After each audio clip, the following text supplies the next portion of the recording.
আমি যখন সুমন ভাইয়ের আত্মরা ছড়িয়ে যে বাবা তুমি আমার সুমনকে দেখছো, তখন বলি না অপেক্ষা ছিলাম এখনই শুনবো সব শেষ হয়ে যাবে। আমি নিজেকে সে অন্ধকার ঘরে বলতাম যদি আল্লাহ আমাকে জীবিত বের করেন তাহলে পরিবার নিয়ে চলে যাবার কোনোদিন পিছন দিকে তাকাবো। আমি সেই যে দেশের বাইরে পড়াশোনা করে দেশের বাইরে থাকার সুযোগ থাকা সত্ত্বেও দেশে এসেছি মনে করেছি তো মানুষের ভাগ্য পরিবর্তন করতে পারবে। আমি সেই যে আস্থা রেখেছিলাম বাংলাদেশের বিচার ব্যবস্থার উপর। আমি সেই যে বিশ্বাস করতাম আমাদের এই সংবিধান আমাদের অধিকার দেওয়ার জন্য যথেষ্ট। আমি নিজেকে বলেছিলাম যদি বের হয়ে যায়, যদি আল্লাহ বের করেন তাহলে আর কোনোদিন পিছন ফিরে তাকাবো না। স্ত্রী সন্তান মাকে দিয়ে চলে যাবো এই দেশ থেকে, যারা আমার সাথে মানুষ তো দূরে থাক পশু অধিকারটুকু আমাকে দিচ্ছে। একটি পশু পাখি জন্তু আলো বাতাস ভিন ঘরে মাসের পর মাস রাখা সে বাঁচবে না, একটা মানুষ শিখে দেবে। যেদিন আমাকে তারা বের করছিল আমি ধরে নিয়েছি এটাই শেষ।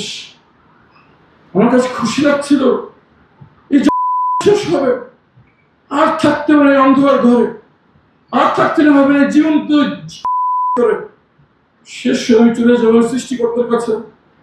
সে প্রিয় মানুষদের যাদেরকে ভালোবাসতাম দুনিয়াতে তাদের দেখা পেলাম না। তুমি কাউকে আমাদের ময়দানে জান্নাতে তুমি আমাদেরকে আবার একত্রিত করো, এই দোয়া করতে করতে সূরা ইয়াসিন পড়তে পড়তে আমি বেরোচ্ছি। অপেক্ষা ছিলাম এখনই একটি সব শেষ হয়ে যাবে, কিন্তু সব শেষ হলো না। পরে জানতে পারলাম কিছু নিরাপদ বাচ্চা ছেলেমেয়ের শাহাদাতের বিনিময়ে আল্লাহ বিদায়িত করেছে, আমাকে ফিরিয়ে দিয়েছেন আমার পরিবারের কাছে। আমি তখনও সেই মুহূর্তে অতটা ছিলাম যে আমি থাকবো না, দেশে চলে যাব, দরকার নাই। যেখানে অধিকার নাই, যেখানে আইন নাই, যেখানে আদালত নাই, যেখানে সংবিধান নাই, থাকবো না সেই দেশে। কিন্তু যখন সুমন ভাইয়ের বিরুদ্ধে তাকাই, যখন তোর হাহাকার শুনি, যখন সে প্রশ্ন করে এখন আমার বাবা কোথায়, তখন মনে করি সৃষ্টিকর্তা আমাকে নিজ হাতে জীবিত রেখেছে। আমার দায়িত্ব কথা বলা তাদের জন্য যারা জীবিত বের হতে পারেনি। আমি যখন সুমন ভাইয়ের আত্মরা ছড়িয়ে যে বাবা তুমি আমার সুমনকে দেখছো, তখন বলি না আসুন চলবে, আসুন চলবে যেমন এই দেশ থেকে এই দেশের মানুষের অধিকার আদায় করে থাকবো এই দেশে ইনশাআল্লাহ।